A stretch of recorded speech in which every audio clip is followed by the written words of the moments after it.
Yo, Marcus, welcome back to my channel, Low Budget Wisdom.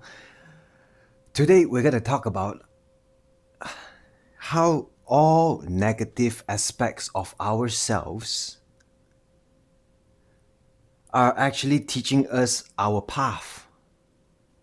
They are all teachers, negative aspects, coded in red. It could be anything at all. So let me just, right? It could be anything at all, anything that you can think of that relates to your own life. These are just examples. You can go crazy, right? Think about your life, do some introspection, and really think about what your addictions are, right? What are you addicted to? You know, external validation, right? People pleasing, jealousy, hatred, judgment, criticism, whatever that is, addiction to porn, addiction to cigarettes, alcohol, shopping, addictions of any type, whatever negative aspects that you know that you have, right? We got to be a bit honest with ourselves, right? We can lie to anybody else in the world, but not us. We can never ever successfully lie to ourselves. We are the only person that we cannot lie to, right? Because you know your own bullshit. I know my own bullshit, right? When I tell myself a lie, which is not, which is against integrity of myself, I'll find out. You can lie to anybody else in the world. It doesn't matter. You can never ever. One thing for sure, you can never lie to yourself. So do some introspection, you know. So the red ones, let's start with an example at the top. Boredom, right? What is boredom essentially? Boredom is teaching us stillness. Boredom, the negative aspect of the self, or the shadow aspect of the self, is actually a great teacher for stillness. That's what we are trying to learn whenever we feel bored. I gotta watch something. I gotta do something. I cannot sit still. If I do, then I feel bored. This boredom can is going to kill me, right? But it's teaching you how to be still. You gotta flip all these negative aspects in on its own head, right? You gotta look at them, really look at them as teachers, as your friends, right? This is your path. If you are prone to being bored all the time, then maybe you don't really have enough stillness in your life, right? I'm not judging. Everybody has their own path, and whenever you're ready, right, to face the truth of your own of your own soul or yourself, right, to face your shadow aspects and treat them as teachers instead of something to be pushed away and hopefully hopefully it will disappear on its own, but it never does, right? So anger, what about anger? It's teaching you forgiveness.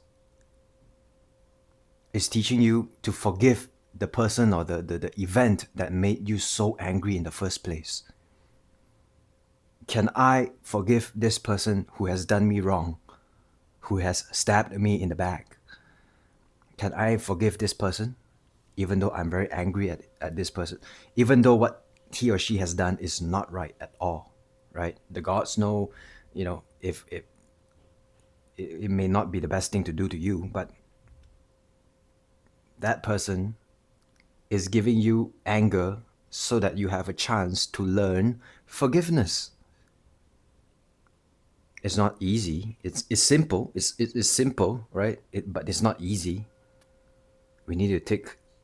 We need to put in a little bit of effort and pain and a bit of, suffering to really stare at our own anger, our own negative aspect of anger, so that we can get, you know, the transcendent, the transcended aspect of it.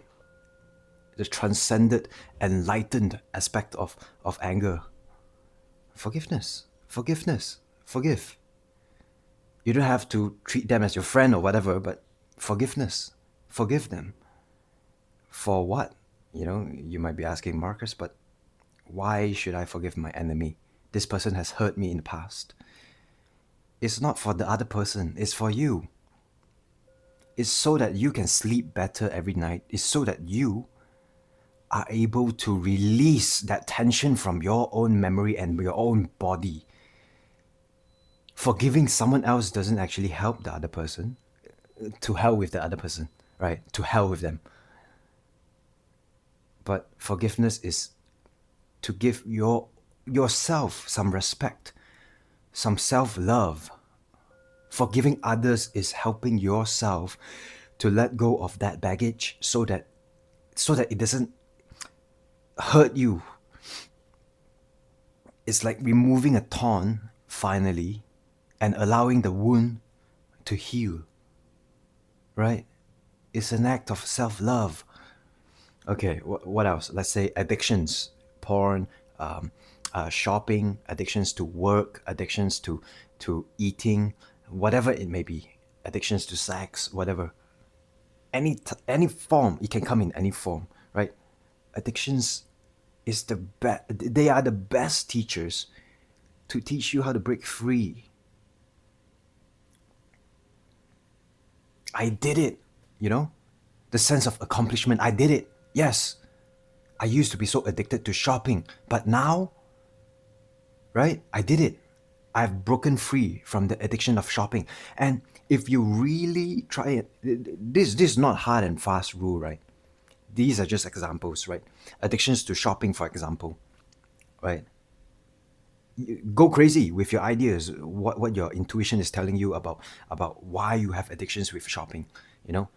From the top of my head, I could think of like maybe you're addicted to shopping because you have some form of something that you need to learn regarding spending, right? Spending money, your belief of, whatever happened in the past, like, maybe during childhood, your parents didn't really have a lot of money to go around to buy you the things that you like.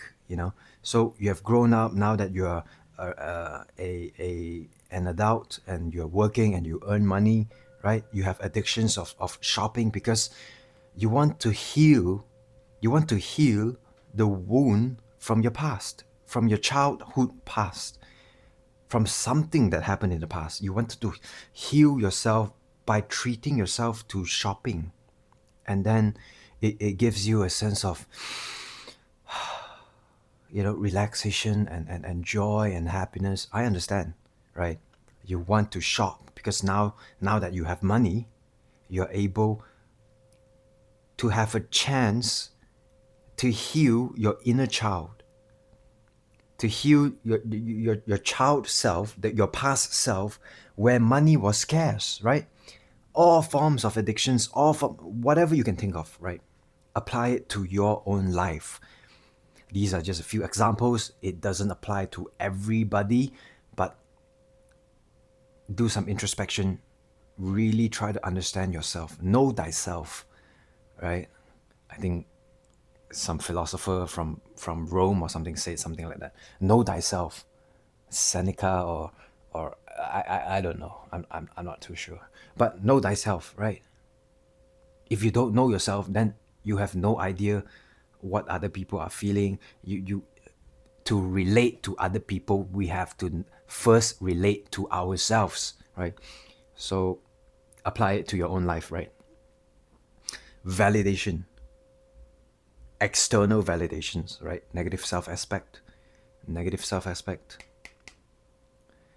Validation, external validation is teaching us self-love. It's a teacher for self-love. We're always wanting someone else to praise us, but why can't we do it for ourselves? Why can't we praise ourselves when we achieved something? Why isn't that good enough? Why do we need external validation? it can be tied back to your parents as well. When you were growing up, when you were a child, you needed external validation to survive. You needed your parents to maybe, whatever your childhood upbringing is, maybe you needed your parents to praise you so that you feel a sense of security, so that you feel that you are enough and you are deserving of their love and their resources, and you're deserving to live under their roof, right? Overthinking is teaching you how to let go. Let go of that overthinking of that thing that you're so obsessed with, the thing that you're always so stressed out about. Overthinking is teaching you how to let go. You're trying to learn how to let go. That's why you have been blessed with this lower negative aspect of yourself, the shadow aspect. Integrating our shadow aspect. Jung, Carl Jung, the Swedish psychologist, always talks about this. Integrate your shadow aspect. What does that mean? It means understanding your teachers, accepting that you're overthinking so that you can integrate this shadow aspect of yourself into basically accept it, integrate it into your own psyche, and so that you finally have the chance to transcend it. You finally have the chance to transcend it, to make it, to alchemize. This is what alchemy is all about: turning lead into gold. Turning lead into gold is metaphorical. It's not. It's not literal, right? This is the gold.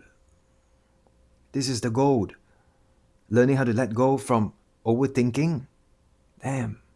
If you really transcended that,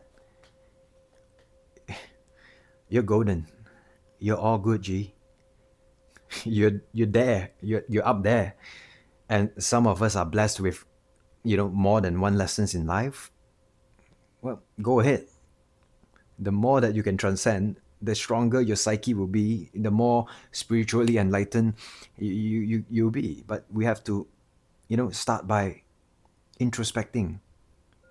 Start with introspection. All right, next one. Invulnerability.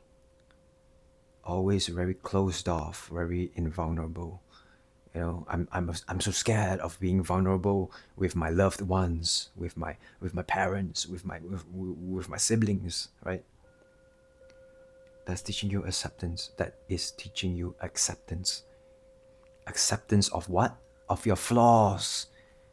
Being vulnerable is not easy. Being vulnerable requires us to accept our own perceived flaws, our own perceived imperfections. In a society where you see on social media everything is perfect, people traveling to perfect countries, people having bodies of goddesses and gods, right? Greek god bodies, right? People with brains that work like AI. It's not easy to be vulnerable in a world that sells and celebrates perfection, right? It's teaching you acceptance of your own imperfections and vulnerabilities, right? Last one of all these examples, judgment. I'm so judgmental and I'm such a criticizing person. I criticize other people. I judge other people.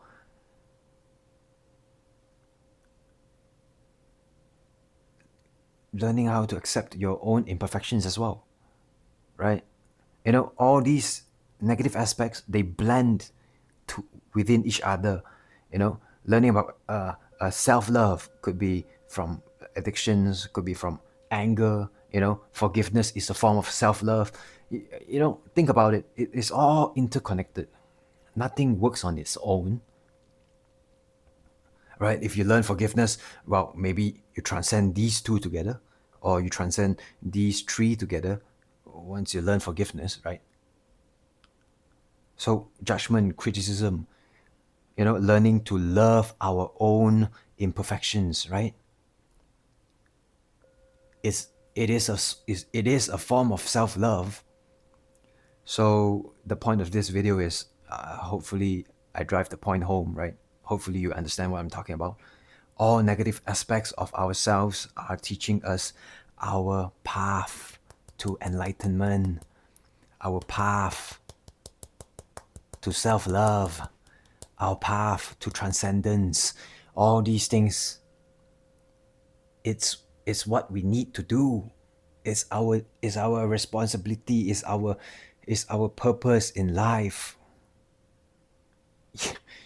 you know you you, you think that your job, your ego, your status, you think that's what you are, that's who you are. You think we work 40 years in our lives and then retire and then die. You think that's our purpose, right? Labels, labels, labels. Oh, I'm a father, I should act in a certain way. Oh, I am a colleague, I'm a manager, I should act a certain way. Oh, I am this person of this high status, I am this person of in this community, people respect me as this person.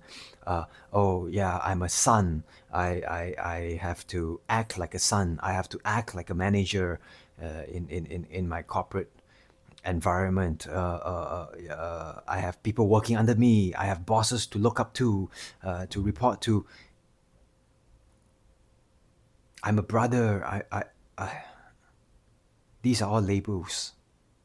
But who are you when you're alone? All right, guys. Thanks for watching. I'll leave that thought to you. Who are you when you're alone? When nobody's watching? Who are you? All right. Thanks for watching, guys. See you guys in the next one. Please do subscribe if you enjoyed the video. Leave a like, comment down below what you think, and I'll see you guys in the next one. Have a good one.